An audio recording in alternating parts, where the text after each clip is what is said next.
So, Arpin, we're going to start with the big news of the day. It's important. Big news of the... Is there big news? Did I miss something? Yeah.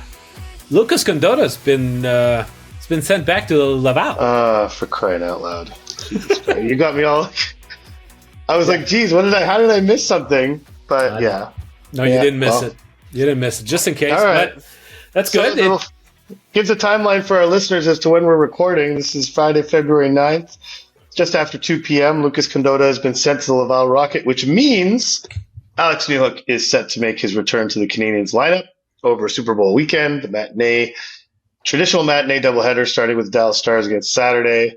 Obviously good news for the Canadiens. Rare good news of a player actually returning to the lineup. Yeah. Alex Newhook practiced with the first power play on Friday in Brossard, took the bumper spot that Sean Monahan once occupied, made the first power play look a lot more legitimate. We won't talk about the second power play unit, but the first power play unit looks like an actual potentially dangerous NHL power play unit again, and provides a little more oomph, a little pop lower down in the lineup, and will be returning despite what we said in the last episode. Clearly, Martin St. Louis is not watching the podcast or listening to the podcast. He'll be playing him at center. And wait a minute. He might not listen to you, but he certainly listened to me, because I told you that Newhook would play center, that his long-term position would be on the wing, but I suspected that he would be slotted at center because that's where they would think that he's the most needed now. I didn't disagree with you. His point. I said what I would do. I said I would do is I would play him on the wing. And so clearly Martin does not agree with me. No. But he'll be back in center. First. That would not be first at all. That would be about the 100th time. And we'll be talking a lot about Martin St. Louis today because it's his second anniversary as coach of the Canadiens. Yes. But before that, we wanted to talk about Alex Newhook a little bit. And, and I think his point was fair, that yes, we see him as a wing down the road, but right now we need him at center. And frankly, after the face-off, it doesn't really matter if you're playing center or wing. And I agree with that wholeheartedly. Like it's especially if the line we saw at practice on Friday holds true with Raphael Harvey-Pinard and Yoel Armia. Those are two guys who either of them could play down low if they're back first on defense. And I wouldn't be surprised to see that actually happen, them taking on more of the defensive responsibilities that a center has to take care of. But yeah, it provides a little pop, like that game in Washington, first line looked great. After that, kind of sad face, the rest of the lineup was a little sad face. Alex Newhook makes it a little less sad face. Yeah, I think it's a great opportunity for him. He was happy in the first place to come to Montreal, arrive in an organization that would give him like a fresh start and a new opportunity to showcase himself. But I feel like with Sean Monahan being gone, he's got even more runway to really establish himself, perhaps in the top six over the long run for Montreal. But I think that even though it's in the context of a team that might be losing this fair share of games until the end of the season, at least from an individual standpoint, he comes back with ample opportunity, whether it's on the power play, as you mentioned before, or simply just time on ice. He's going to be given a lot of opportunity. And for a guy who had started to find his rhythm with the Canadiens before his injury, had started to score... he was on a nice little run there with goals, with the 5-on-5 goals. I think that it's going to be a nice experiment for him. Granted, over the long term, he's probably more a winger in Montreal than a center, but he's going to have the opportunity to carry the puck into the other zone. And with guys like Harvey-Pinard and Armia, we'll see how long it lasts. But I could see that if they're able to bring the puck in the other end, they could do some cycling business, the three of them together there, and have extended ozone time. Yeah, and yeah, I agree. And when he wasn't lighting the world on fire before he got hurt, but I felt aside from the numbers, he had 4 goals in his last 7 games, plus 2 assists, so 6 points in 7 games. Pretty good production, but I just feel like his comfort level, as you mentioned, um, hit a level where he felt like he had found a place. He'd found a place in this lineup, on this team, under this coach. Overall play was really improving. So, for his sake, hopefully he can pick up where he left off, and for the Canadiens' sake. But it's a welcome return, and I think the timing of it is something we wanted to touch on. We're looking at he's going to be back on February 10th, which is essentially when the Canadiens said he'd be back. Yeah. We're not used to this. This is unusual. Yeah, it's interesting because today Newhook said, I wanted to make sure that wouldn't come back too quickly. It's a high ankle sprain. Guys have tried to come back early and they re-injured it in the past. We've seen that. We've seen guys taking forever to try to, to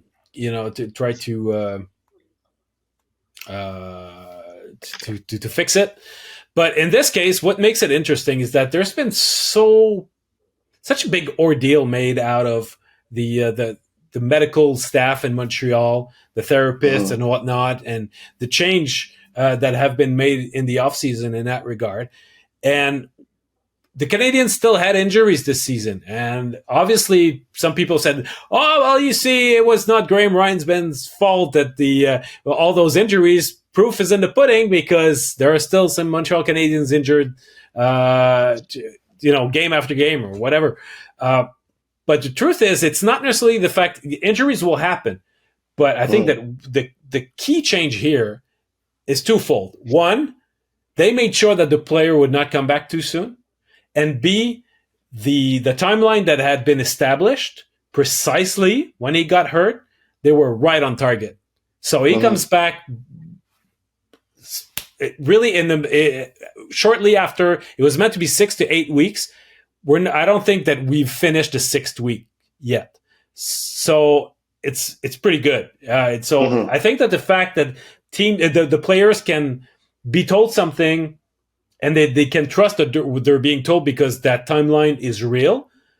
It certainly helps the confidence, the establishment of the confident connection between the medical staff and the players. They know that they can trust them because it has hold true for Newhook. And earlier in the season, I believe it had gone pretty much the same way with David Savard. Yeah. And just to be clear, Newhook went out on November 30th. So we're looking at, close to 8 weeks, which is, again, it's still right on target, but it's more. Okay. Yeah. So it's more 8 than 6, but still, it's what they said it would be. Well, I believe the timeline was actually 8 to 10 weeks that they gave, because a high ankle sprain is a pretty severe injury that can actually be, I think it's, in some cases, you'd almost rather break the ankle than have a high ankle sprain. Seriously, in terms of rehab and recovery, it's less complicated to come back from a broken ankle than it is a high ankle sprain. So for them to hit it on the nose, more or less. Not even that, man. We were both in the wrong. It was 10 to 12. He's coming back early. Well, he's right around 10. It's actually it's more or less November 30th to February 10th. It's more or less 10 weeks. A little less than 10 weeks. So they hit it. And you're right with Savard. I think Jordan Harris was kind of similar, although his timeline wasn't really quite as that was more of an indefinite timeline that they gave. So can't know if they hit it or not. And Dvorak, obviously, the timeline was very precise. It had nothing to do with his injury, and he came back right on time for various reasons. But Harvey Pinard was another one that we didn't really get, I don't think, a very firm timeline on. I could be wrong on that, but yeah, I agree that this is, it's the recovery from those injuries, the management of those injuries, whether or not players were allowed to play injured remains to be seen if Monahan was playing injured or not, just with the frequency of his treatment days before getting traded. But the Jets clearly felt satisfied with his medical report, which they reviewed prior to the trade. Yeah. The other one was Tanner Pearson, which I think kind of hit that target pretty bang on as well. Um, so yeah, it's kind of silly to say, oh, players are still getting injured. What's going on with his medical staff? No, this is the side of the injury that you have to evaluate the medical staff on is when are players coming back? And so, Yeah. So uh, clearly, after our little confusion with mathematics a few weeks ago, I think that we should take a look at the calendars and understand how they work properly. yes, how many weeks are in a month is Yeah, something that's worth it. reviewing, But anyhow, it's um, so eager to see how Alex Newhook does this weekend, considering just how much of a need there is at the forward position. Um, and aside from that, let's see how the top line, if they can continue what happened in Washington. Um, we've seen Uri Slafkovsky the past couple of practices being out there with Dr. Shot prior to practice for significant, 45 minutes at a time, doing all sorts of shooting drills. Like it's something that's really sort of been driven into him. I think getting the results in Washington with his shot obviously provides added motivation. So let's see.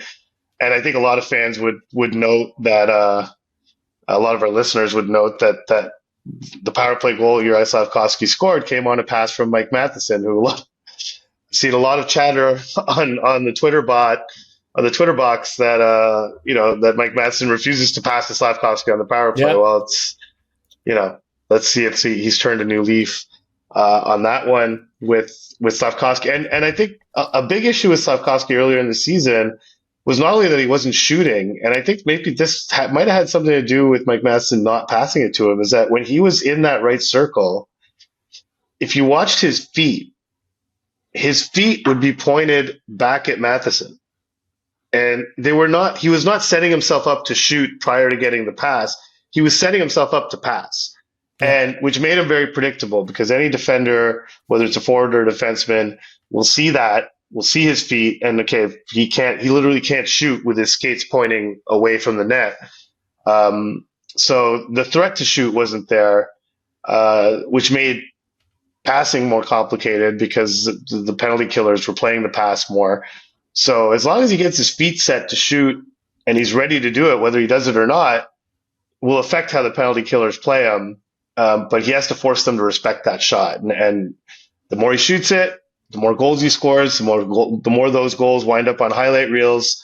The more players see those goals, the more they're going to respect that shot, and the more things open up potentially for Cole Caulfield on the other side, which is what we've been waiting to see from the Canadiens power plays. Is there someone there that can get attention away from Cole Caulfield? Now with Alex Newhook returning, being in the bumper spot, he could potentially be a guy who can do that. But really, if Slaf can become a major shooting threat from that right circle, then maybe that opens things up for Cole Caulfield pretty significantly and allows him some time and space to do some things. And I really like the Cole Caulfield on the goal line kind of experiment that's going on here, and both him and Suzuki on that one timer side. I feel like the power play kind of turned around when they did that a Yeah. little while ago, and it really creates some different, interesting looks. But again, that only works if the guy on the opposite side of the ice is a threat. So let's see if that continues for Uri Slafkovsky.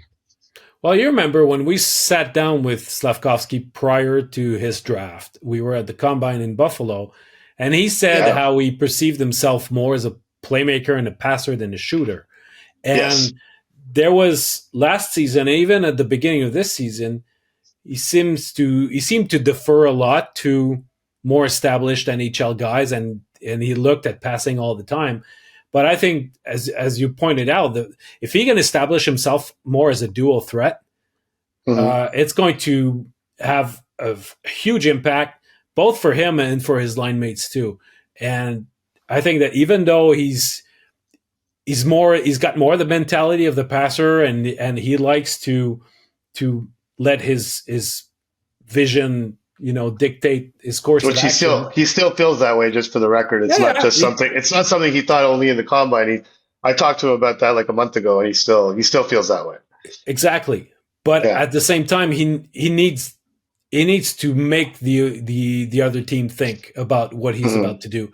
And the couple of goals that he scored against Washington are an interesting message that's being sent. Of course, that one timer is significant, but probably the first goal is also something that's even more encouraging because it means I'm trying things with my hands, toe dragging it, getting on the inside, and aiming right. I think that was a magnificent goal. And now we've got a Slafkovsky who's up to 7 goals and 8 assists in his last 21 games. So Mm-hmm. it's not a point per game, but this last bit, 21 games, that level of production is Yeah. is about as good as you can hope for a second year guy playing for a team such as the Montreal Canadiens. Well, not just a second year guy, a 19-year-old guy. That's a quarter of a season, and the thing about those numbers is that it's so obvious watching over that span of time that the numbers don't tell the whole story in his case. I mean, it's the things he's doing off the puck, the recoveries. We've talked about it so much, but it remains relevant because he continues doing those things. Just in Washington, I mean, I thought the two best plays he made, aside from the toe drag goal, the two Suzuki goals in the first period, Slafkovsky made plays on those that didn't result in points. One was a quick track back to pressure the puck on the exit for Washington, which led to a bad pass into Nicolas Aube-Kubel's skates in the neutral zone. Cole Caulfield being in the right position to cut that off, create a disruption, and get that turnover, and then set up Suzuki with the beautiful saucer pass. But that initial track back, that hard track back by Juraj Slafkovsky really set the wheels in motion for that goal. And on the second goal, he runs a pick on Alex Ovechkin. Ovechkin was furious after the goal and then immediately ties up Joel Edmondson in front to prevent him from getting in the shooting lane as well, which allowed Xhekaj's shot to get through, hit the post, goes to Suzuki, and he has an open net to shoot at. So little details in his game that continue improving.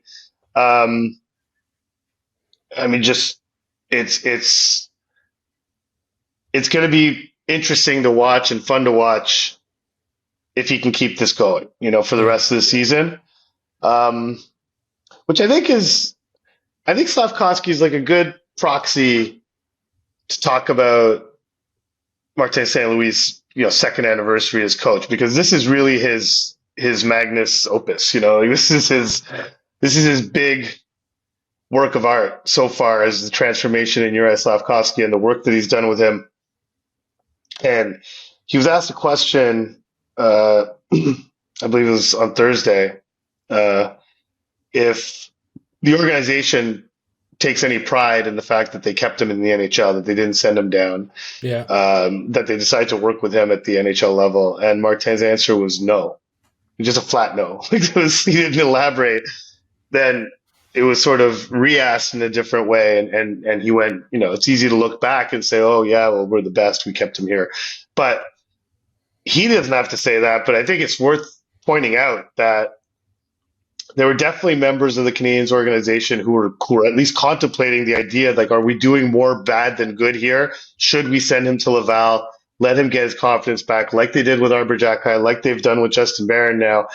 There were definitely conversations to that effect, and it's hard. I believe Martin went to bat to say, no, I want to keep this guy here. Let me work with him. I'm doing something with him. I need to complete that. I know he's going through a rough patch, but I need to complete that work. And, the extent to which Juraj Slafkovsky has been receptive is a big part of it. But Martin's ability to communicate to young players is really been, 2 years into his coaching tenure with the Canadiens, is really his strength, is really something that makes him a perfect fit for the Canadiens right now, is his ability individually with players to communicate ideas, concepts, situational decision making, all sorts of things that he does in the video room that really resonate with these guys. And every conversation I have with any player asking about their one-on-one work with Martin, it's just effusive praise, like over the top praise. I talked about it with Jaden Struble just this morning, and his eyes, like he let out a megawatt smile as soon as I asked the question, like, what has it been like sitting in video sessions with Martin St. Louis? Just like, he's blown away by it. Like, he can't. And so this is, 2 years in, there's a lot of good that Martin's done, but I really think on an individual level, working with individual players and really creating tailor-made programs for these players has been and will continue to be his biggest strength as more and more of these young players arrive and need to make the transition into the NHL. And hopefully, for the Canadiens' sake, have it go just as smoothly as it's gone for your Slafkovsky, despite the bumps in the road that happened. It's right now he's on a very, very steep climb in terms of his progression. We often hear Martin St. Louis say, "I don't know."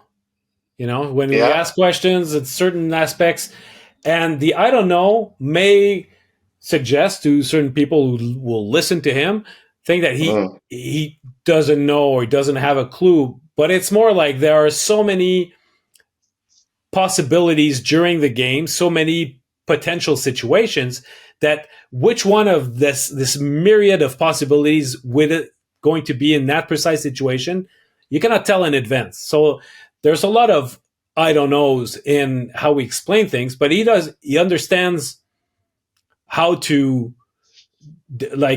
diminish the number of possibilities, or to increase them depending if you're defending or you're attacking. But I guess my point with that is that he's letting his players play with an open canvas. When he says "I don't know" to them, he's not rigid and this is what I want. You have to do it this way, that way. He trusts them to say, read the play, use your brain, because what's out there, sometimes I cannot tell you in advance what it's going to be. I don't know. You'll see for yourself. Yeah. But I was talking to Mike Matheson about this morning, and he said it's so good. It's so comforting for a player to receive that level of trust where you don't have to always be operating under a very tight system of play. You're not being coached by a dictator. He just tells you, you go, guys. You trust your instincts. And it's funny because when you were saying earlier about Slafkovsky, let me work with the guy, I thought of Star Wars, let me complete his Jedi training. Yes, so exactly. And that's what it is, Exactly. And that's what he does with his young Jedi. It's like, use your instincts. So when he says, I don't know, just people don't take this the wrong way. It's not that he doesn't know or he doesn't have a clue. It's because there's an infinite number of combinations and possibilities out there during the game that for each situation, it's up to the players to recognize which possibility it is and what to do about it. And so there's a liberty about it that the players love. Yeah, and there's another kind of I don't know, which involves his total unwillingness to put players in a box. Like whenever he's asked, whenever he's asked a forward-thinking question or a forward-looking question on a play, it was just Thursday morning. I believe Eric Engels asked him about Slafkovsky's, how Marty has always talked about his own ability to improve throughout his career. He asked, where do you put Slafkovsky on that scale of a willingness to improve? And immediately Marty said, I don't know. And then Eric said, well, how about so far? Oh, so far it's been great. So it's a little thing, but I think that really gives you an idea of where Marty's mindset is as a coach. Like to him, he was being asked to project something into the future on Slaf, and he wasn't willing to do that. Because the player hasn't proven that he has that in him yet. Because Marty was improving well into his 30s as a player. Not everyone does that. I think everyone at 19 in the NHL is going to show a big willingness to improve. But once you've established yourself as a star, once you've won a Hart Trophy, once you've gone to the Olympics, once you've made all-star teams, are you still going to want to improve? That's the standard for him. And he doesn't know legitimately if this guy, once he reaches those heights, if he ever does, is he still going to be willing to push it further, still going to be willing to go further? That remains to be seen. So he immediately took it in that way. Yeah. And so not only was it not putting Slafkovsky in a box, it was also legitimately not knowing how this player is going to react when he reaches a certain, because to him the standard is that, like, you should never stop improving. You should always want to improve. No matter if you're playing in the NHL, you should want to improve. And any question about ceilings, he tends to go that way. Exactly. It's a standard answer.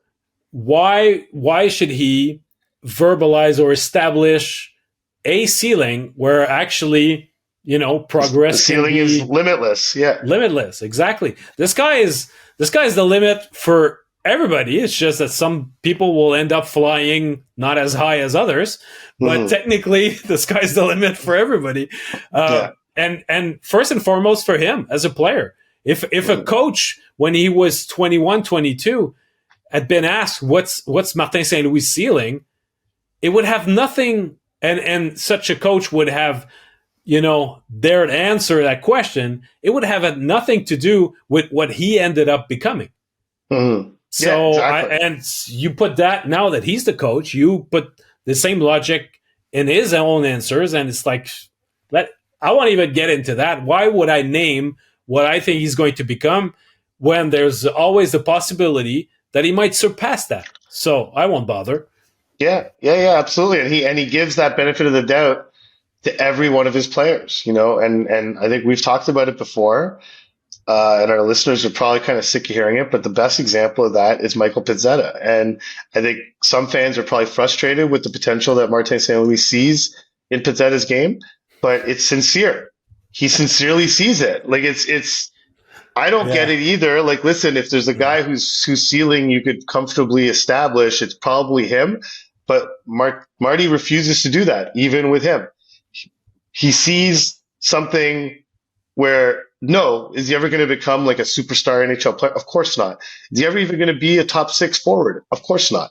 I think everyone involved probably knows that, Michael Pizzetta included.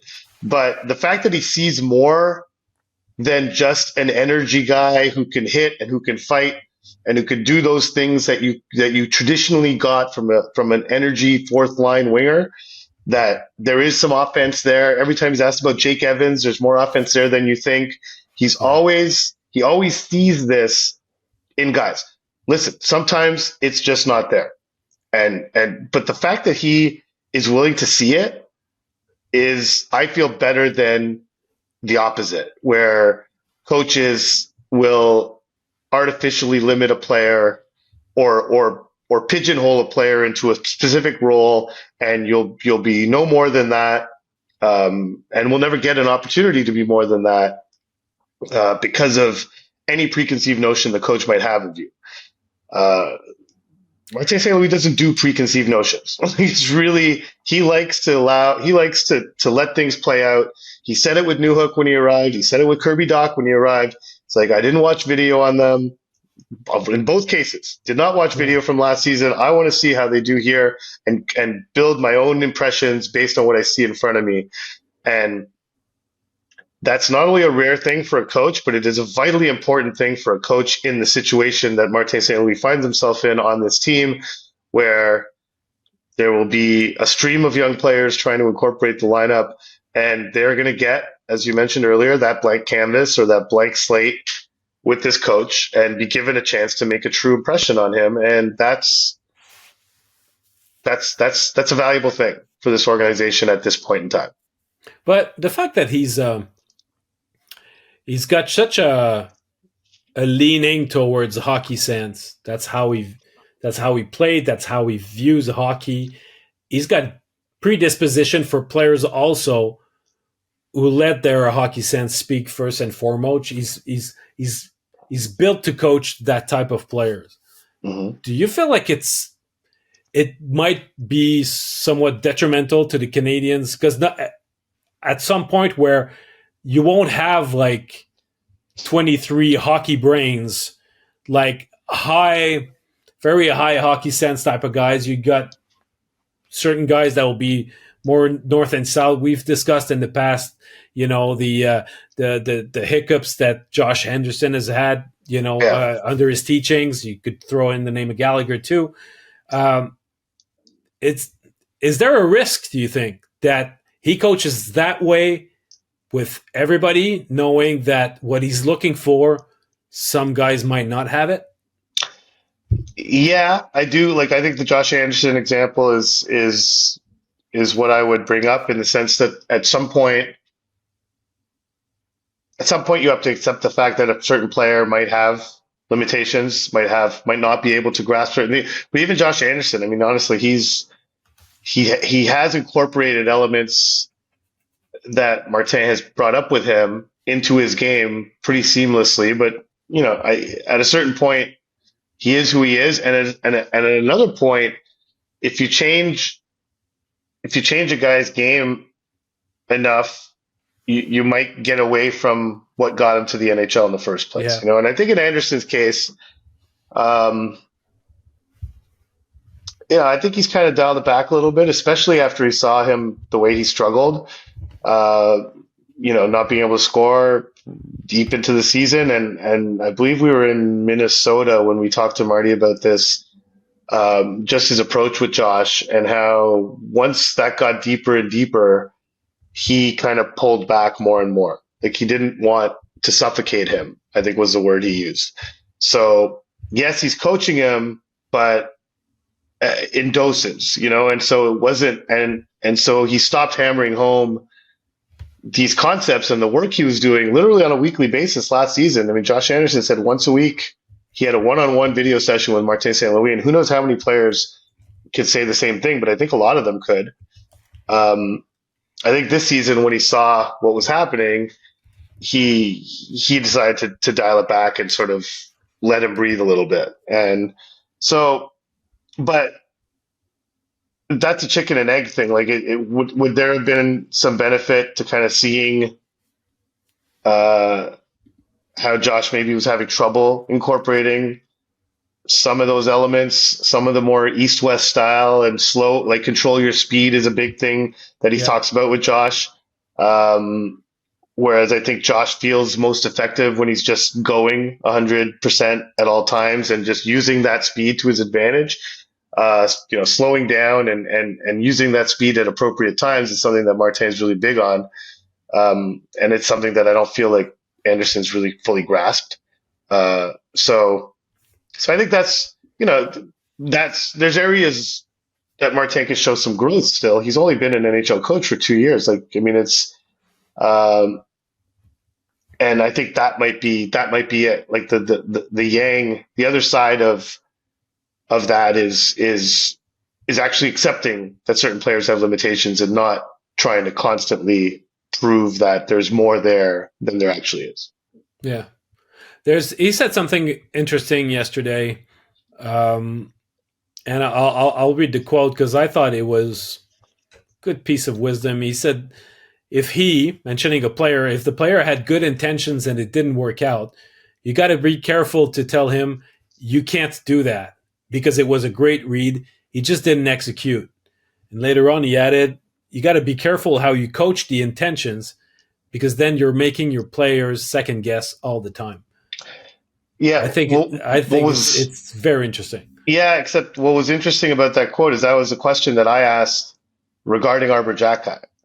And the thing is that if there's a player who's second guessing himself all the time right now, it's Arber Xhekaj. And so, like, he said that in reference, and he followed that up with an analogy. Like, the question was basically like when Xhekaj is the physical nature of Xhekaj's game is one of his prime selling points, and he has to live on the edge.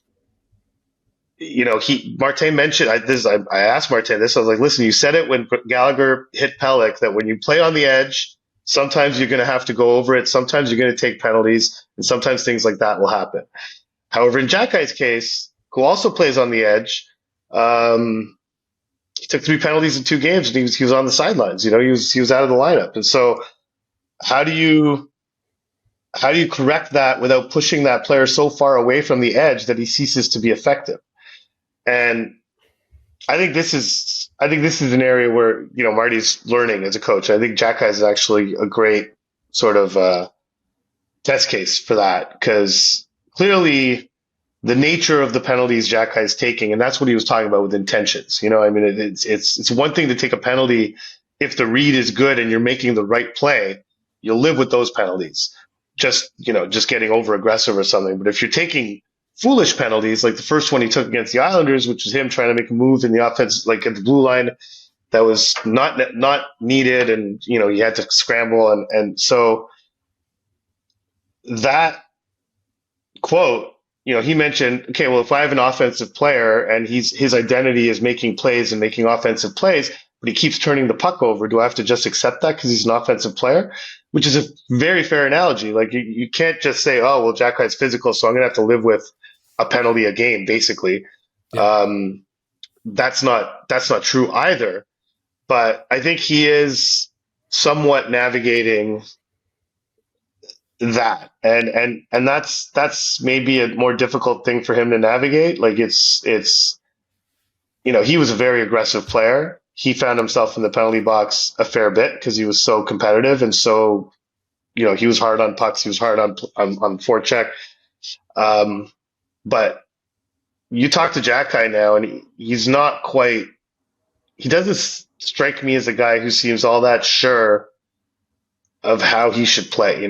So much emphasis is being put on his defensive play, but to him, a big part of his defensive play is just being a monster and just hitting people, and he seems afraid to do that right now because of the potential consequences. And so that's something where you gotta keep guys' identities intact to some extent.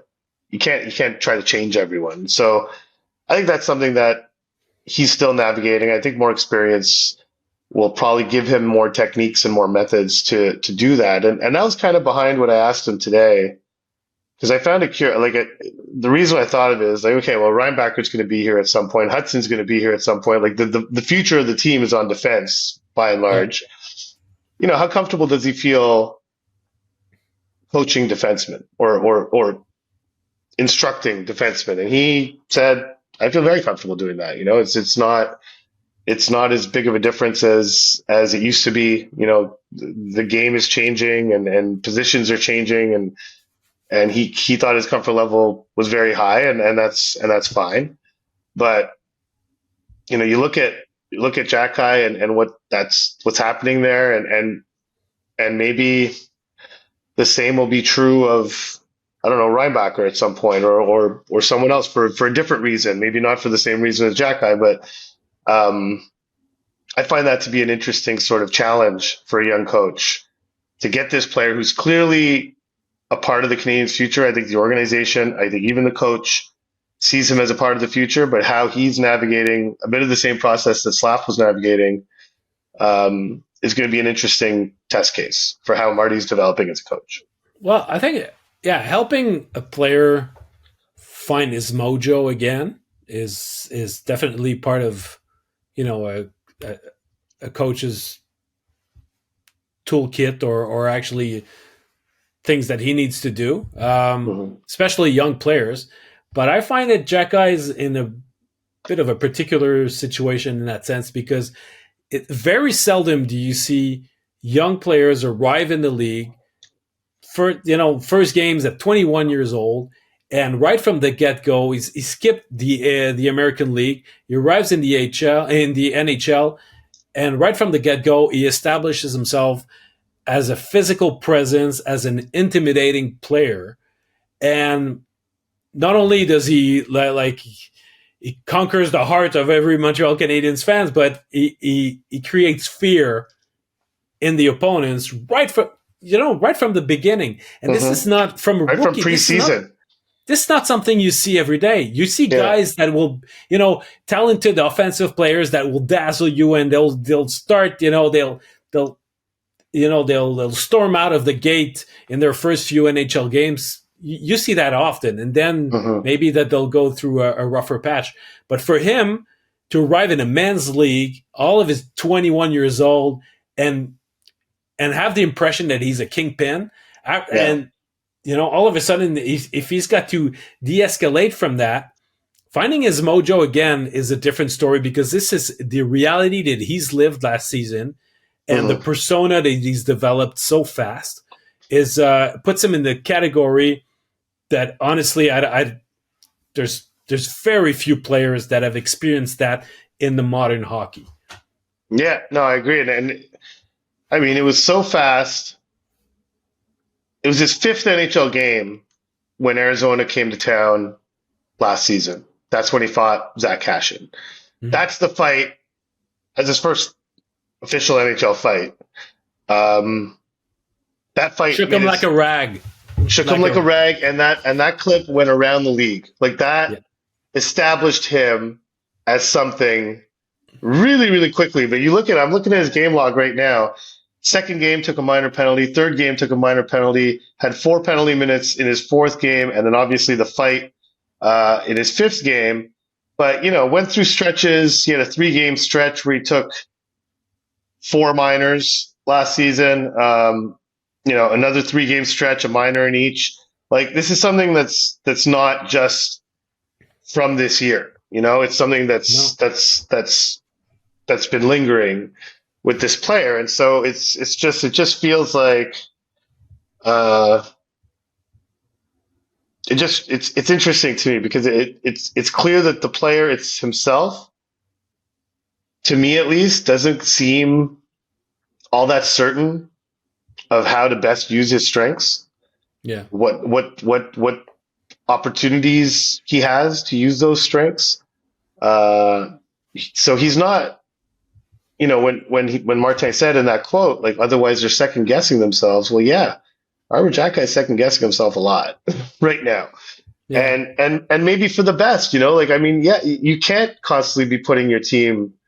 You can't constantly be in the penalty box. You can't constantly be putting your team on the penalty kill. And he talked about it, like when, I asked him, like, what compelled you to apologize to the team for taking those 2 penalties against the Islanders? He's like, well, they were unnecessary or avoidable.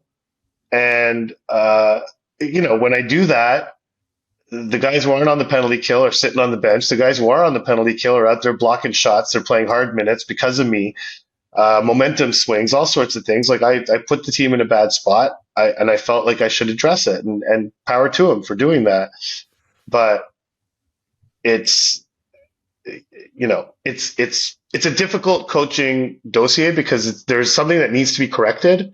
However, in order to correct that thing, you have to also maintain what makes that player special. And that's tough. That's going to be very difficult. And that project's not finished. And there are going to be, as I mentioned, like, all sorts of defensemen coming up over the next few years that Marty's going to have to go through this process with. So, he says he's comfortable working with defensemen. And speaking to defensemen about him on the team, seems extremely comfortable with them. I mean, again, talked to Struhl today, but I've talked to Gouli in the past, even Edmondson last year, Savard. Like, every defenseman just talks about him in glowing terms in terms of what he can add to their game. But these young defensemen entering the NHL, like, and sort of shaping who they will be in the NHL, that's going to be a big challenge for not only Marty, but the whole coaching staff, but primarily Marty. Yeah. But just to finish on Xhekaj, in today's NHL, the game, I mean, he's lucky because he's big, but he's very mobile for a guy his size. Yeah. But He's smart. Can you defend by being first and foremost physical? I mean, the physicality is great. It is his identity. But physicality cannot be your the number one way to defend. No, in today's NHL, it should. No, I agree, and I think that's the point they're trying to make with him. I mean, it's exactly what you're saying. That's what they're trying to show him, is that if you can pick your spots for when to be physical, but it can't be your go-to defense. And he's admitted it. Like in the OHL, he would just grab guys and chuck them against the boards. Like that's he's literally said those words. Like, and you can't do that in the NHL. The guys are too quick, they're too good, and either you're going to get a penalty or you're going to get beat. So yeah. He's learning to navigate that, but it's Caden Gooley's navigating the same thing, except he's way more cognizant of it, I think, and he has, I guess, more of a backup plan in the sense that he was a nasty physical player in junior. We've talked about it before. He very quickly realized that he could not do that at the NHL level until he understood the pace and the rhythm and the patterns and started to understand his opponents better, getting a book on some of the top players that he'd be facing on a regular basis and knowing what they do, their tendencies. So he's basically, his rookie season, he basically fully avoided doing that. And he still largely avoids doing that because, you don't often see Gooley just blow a guy up as they cross the blue line, which he did regularly in junior hockey in the WHL. And I'm sure we will see that at some point. But it just shows the difference between players. Like Arber's having a bit more difficulty kind of finding that balance and sort of finding that patience to be like, okay, like this is an element of my game that I know is there. There are other elements of my game that I need to improve in order to show that. And he's having a hard time with it, but Gooley's having a less hard time with it just because I guess that's the difference between the two guys. I mean, one is a really high-end prospect, first-round pick, and he's captain of every team he played on, and is who he is. And Arber Xhekaj is not that, and that's not a knock on Arber Xhekaj. He's just in a different spot, and in terms of his experience and what he's lived as a hockey player. But it's hard to take the one thing that you in your mind believe made you a marketable hockey player and say, I'm going to put that aside for now that I've reached the NHL. Like, that's tough. And that's why I see him as an interesting test case for the way Marty's kind of approaches young defensemen and young players in general, I guess, and sort of eases that transition into the NHL. Well, since he's arrived behind the Canadiens bench, he's preached patience a lot, and he's been telling everybody about all of his players that it wouldn't necessarily be like a regular uptick, and there would be ups and downs and whatnot. But he's been preaching patience in the progression of his players and the development of the team in general. Mm-hmm. But I must say, I thought that during this second full season, I would sense more the frustration of not winning on a more consistent basis. I thought that the player in him who was living for winning would be eaten alive by the fact that the team is not winning its fair share of games. And I'm impressed to see that he keeps his eyes on the prize and he sees the big picture and doesn't seem too rattled with the fact that this team is this season a 500 team. Well, I think he's had moments in both of those full seasons that were humbling to him. And he's taken a lot from that. Like, listen, earlier this morning on Friday, he was asked about if the pressure of the job was more or less than he thought it would be. And he said, I don't feel any pressure. Of course he doesn't feel any pressure. This team has no expectations. No one expects the team to do anything except for him. But I think, heading into the Christmas break last year, or heading into the Christmas schedule last year, was a point where Marty felt supremely confident about how his team was playing. And then they went into a tailspin, and it caught him a bit off guard, and he had to do a reset and work on the defensive zone play and everything. And he said he learned a lesson there. To start taking things for granted because they were winning. Earlier this season, same thing. Team was winning. Started coaching for results. And he admitted as much. And he said, I got caught in a trap. We were winning games, and I started to take that. Uh, that started to determine the way we were doing things, as opposed to the process. And maybe I got blinded on a few occasions. So he's had these moments where the player in him has taken over, where the player in him has enjoyed the winning in the spurts that they've come, and it's led to losing. And so he's been put in his place in each of those occasions. And so I think that's been valuable for him. And he's, he's a big enough man to admit it. There's not many coaches who, first of all, say, I don't know as often as he does, or ever really.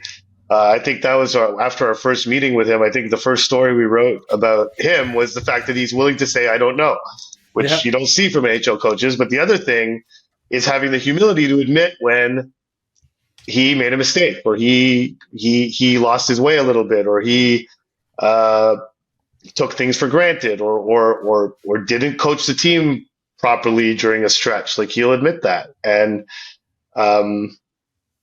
it's good to not feel like you come in knowing everything. And I think that might be one of the benefits of his lack of experience. Like, I guess the argument can be made, if he had more experience, he would avoid those things to begin with. But his lack of experience allows him to be like, you know what? I don't know everything. I need to. He's very candid about that. Yeah. Yeah. So there's two ways of looking at that. And the reason you get experience at lower levels is so that you don't have to learn those things on the fly at the NHL level. But there's so many other things that he brings to these players that a typical experienced coach maybe wouldn't bring, that more than, in my mind at least, that more than balances itself out.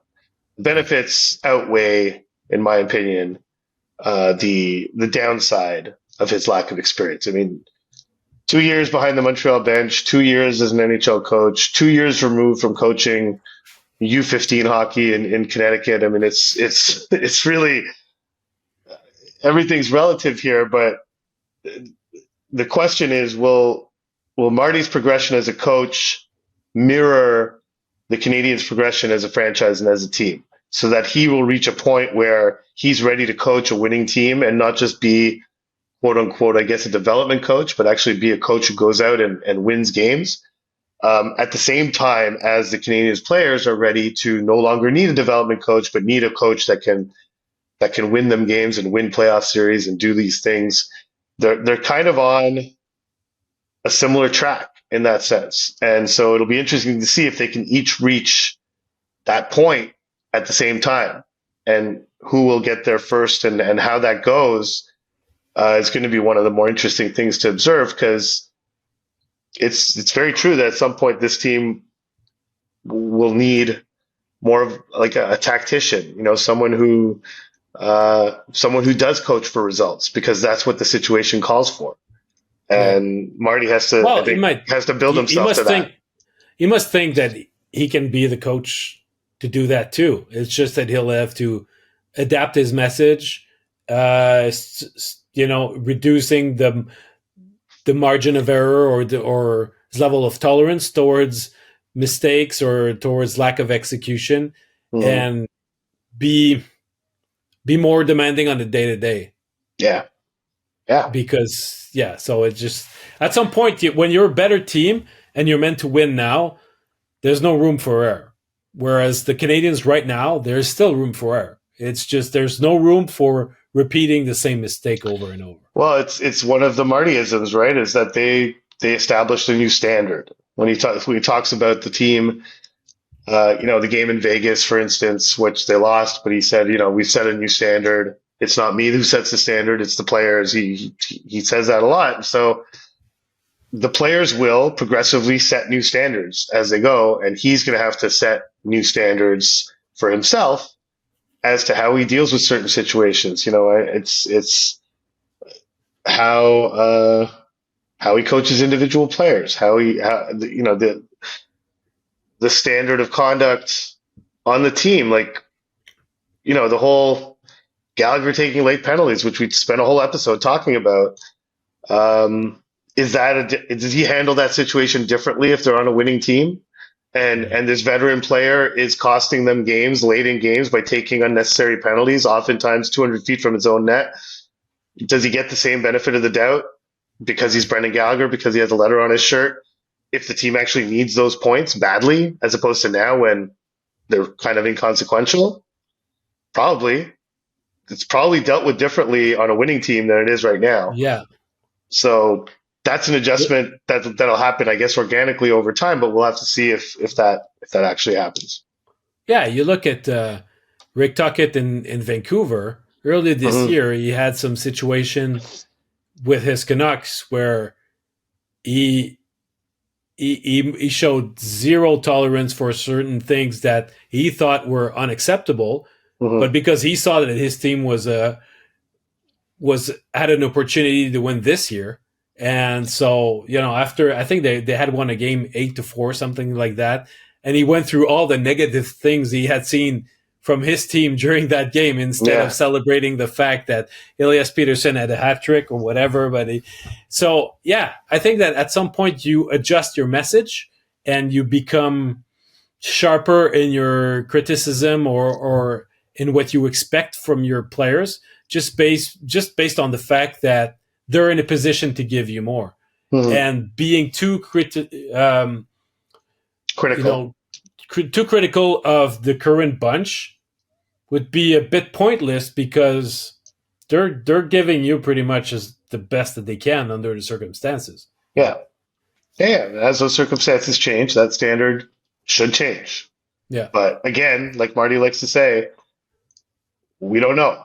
we don't know how that's going to go with Marty, and because he's going to have to grow in that same at the same pace as his team and as the same pace as the expectations for the team change. Perhaps as soon as, realistically, not next season, but I know for the Canadiens themselves, they would like that standard to change next season, where losses.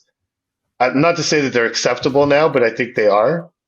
Actually, so it is to say that they're acceptable now, but they're acceptable to a certain point. I think the franchise would like to see a shift next season where losses become unacceptable and results become more important. Not over development, but definitely more. They become more important than they are right now. Well, it's they want to feel like their development is turning into wins. Yeah. So that's when we'll see. Either we will or we won't, but we'll have to see a shift in Marty's kind of way he handles things once that expectation changes. And so we'll see what kind of offseason the Canadiens have, but I think that message will be sent largely by what the front office does in the offseason. If they try to create a more competitive team, whether it's through trades, free agent signings, what have you, then let's see if that shift happens with Marty as well. Listen, we'll revisit it exactly on the same date next year. Yes, November 9th, 2025. Yeah, let's hope it falls on a Monday or a Friday. Listen, let's go to Future Friday. It's Friday. Yeah. Gotta do the jingle. Yeah. Future Friday. Future Friday. Please, no, don't start singing. Not you, please. I could have. Anyhow, I had a jingle all in my mind. I rehearsed it. Anyhow, so today, rather than a Canadiens prospect, we thought we'd look at their draft pick, their first draft pick. And I know in the previous episode we talked about, maybe we'll look at what they could do with that Jets pick. We looked into it, and honestly, we'd have to go over so many players that might be available in that range, 24 to 32 or whatever. It's a futile exercise. So if the Canadiens pick falls somewhere between 6 and 10 in the draft, which is its most likely landing spot, there's some players. It could work out favorably for the Canadiens just because of how defense heavy the draft is this year. And so we thought we'd look at a few forwards that could be enticing. You had a couple in mind, Marc-Antoine? Well, I think that discussing too many of them today would probably not do them justice. But there are Mm, two in particular that I thought were interesting to discuss. First and foremost, there would be Ivan Demidov and Caden Lindstrom. mm-hmm, Uh, I think that Demidov, there's a lot of people will say, well, oh, they didn't draft Mishkov last year, so why would they be interested in Demidov this year? mm-hmm, And I think that it's two different stories completely. The Russian factor when it comes to the Montreal Canadiens, the Russian factor is a part of the puzzle in the sense that there's a risk associated with bringing the player over and whatnot. The whole situation with the war in Ukraine, that's a component that's also that common to they can't every. see the player live, Exactly. which is not It's common to it every team because some teams have scouts in Russia. So Yeah, but I mean, also bringing the player over, there's an element of unknown right now mhm. that makes you. They're not exactly on the same scale. You have to take that into consideration. Yeah, But it's not because of that the Canadiens did not draft Mishkov last year. There's also the fact that he was under contract for 3 years with his current team, whereas Demidov's only under contract for one more year. mhm. So it changes the ball game a little bit. A And lot of there's it. also the fact that the players there was issues with the perceived coachability of Mishkov, whereas Demidov, it doesn't seem like there's this issue one bit.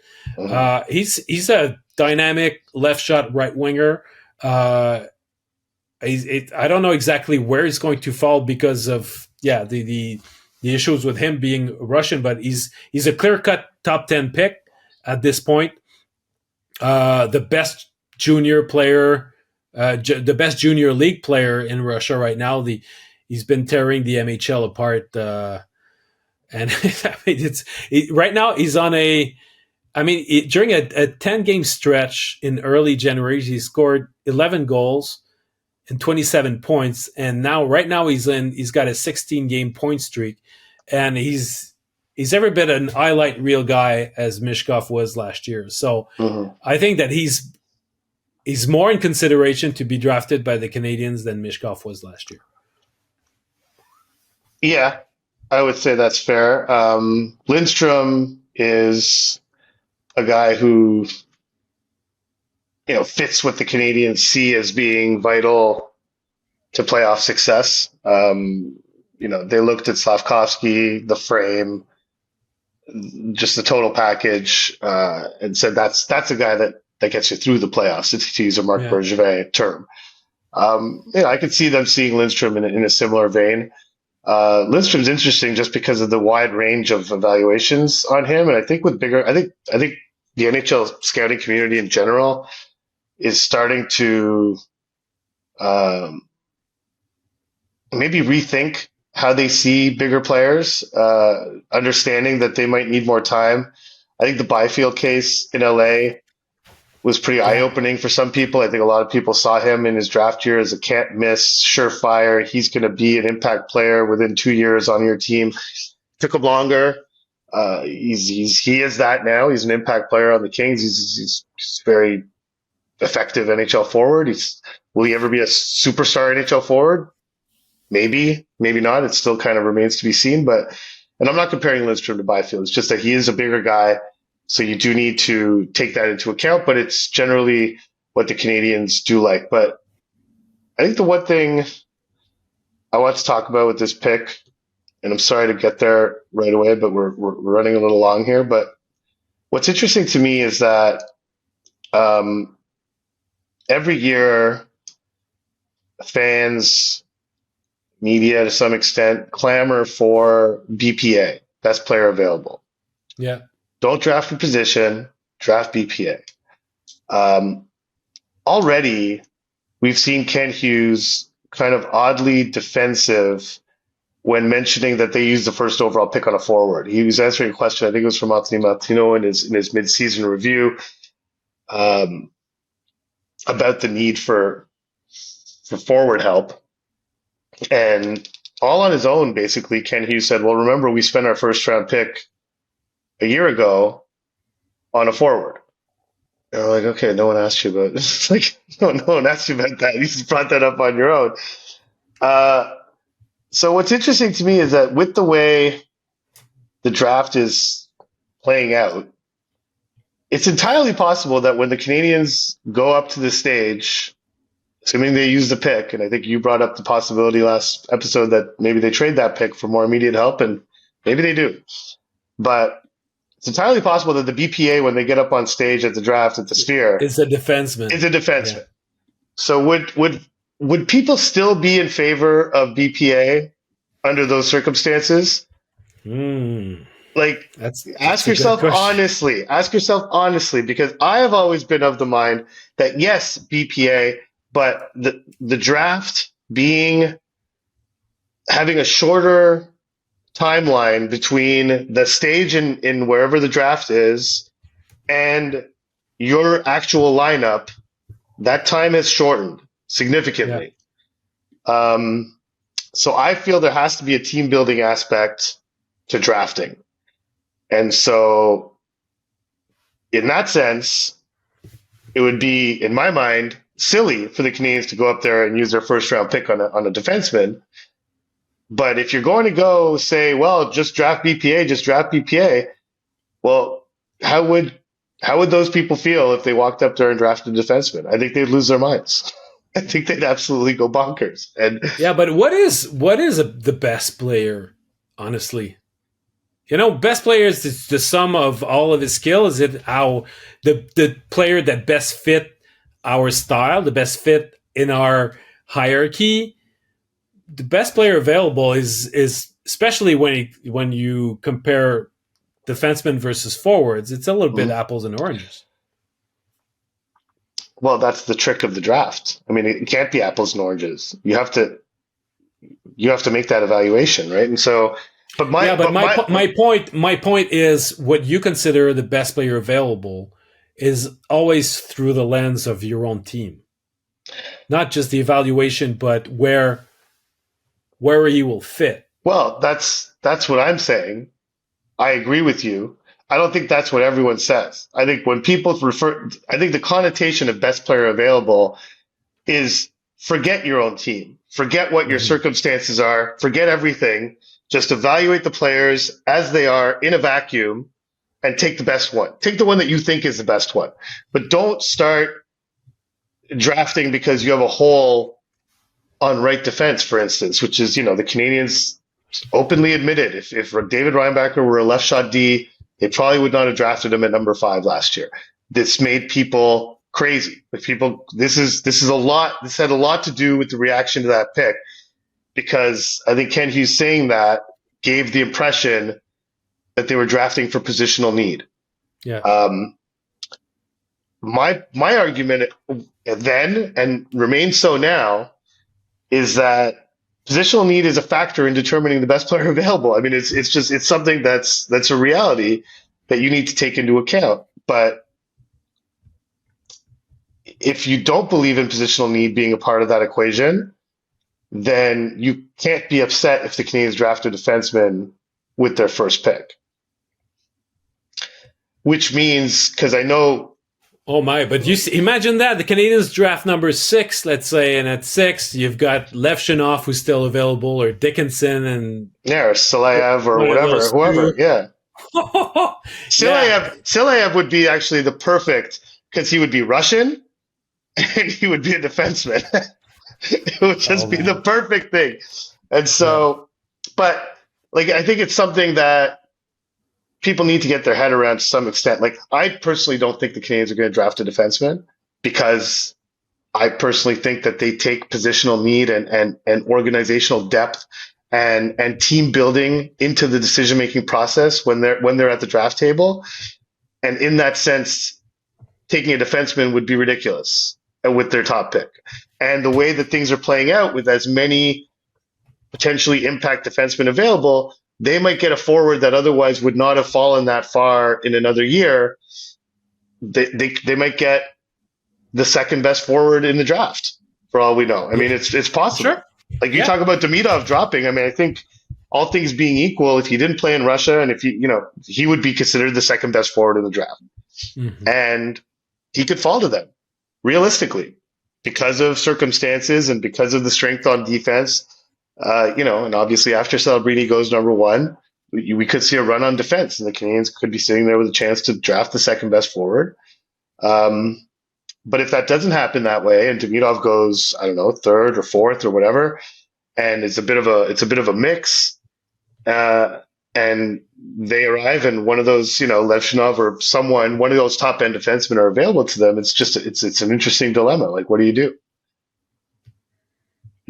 Well, that's the reason why I brought up the idea of potentially trading that pick, because other teams will say, you know what, we think that the best players available are defensemen, and we just happen to have a need for defensemen. Yeah. And if in their team building, if they don't see that using that first round pick on the defenseman is optimal, well, there'll be a demand, because it might not be a very deep draft, but it's top heavy.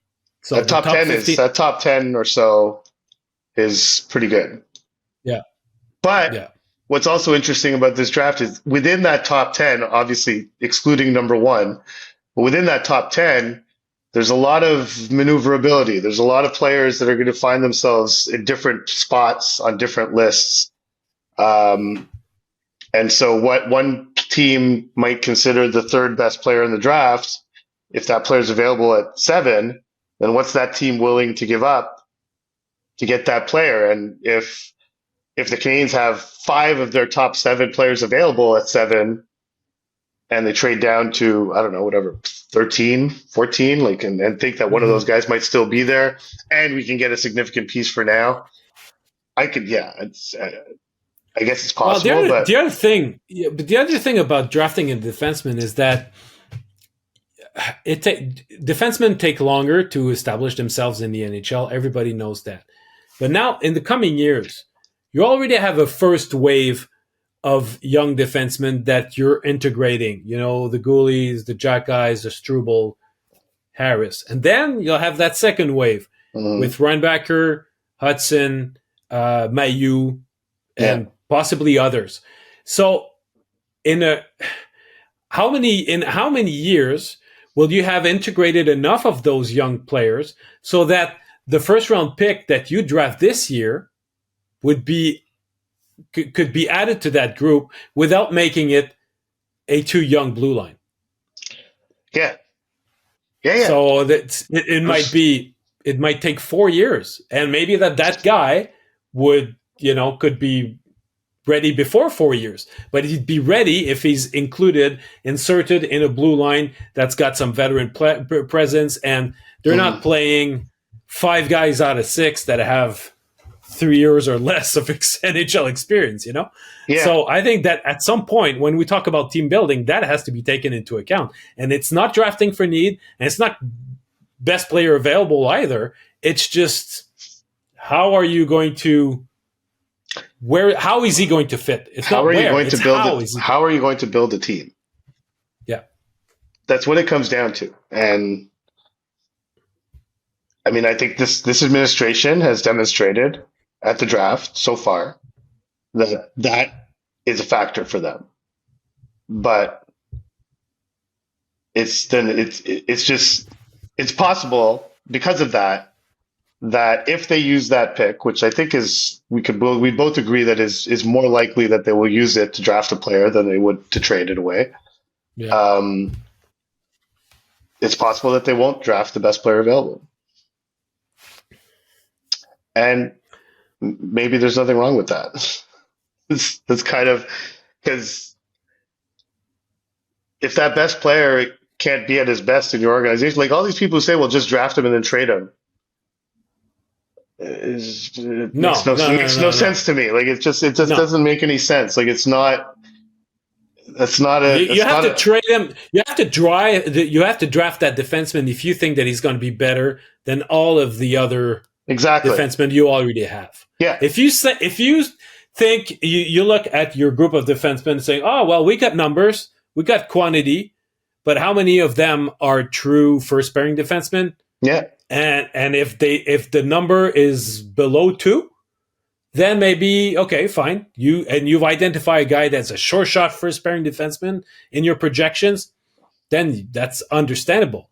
Mm-hmm. But, it's not, they have a perception that David Reinbacher is a first pairing defenseman.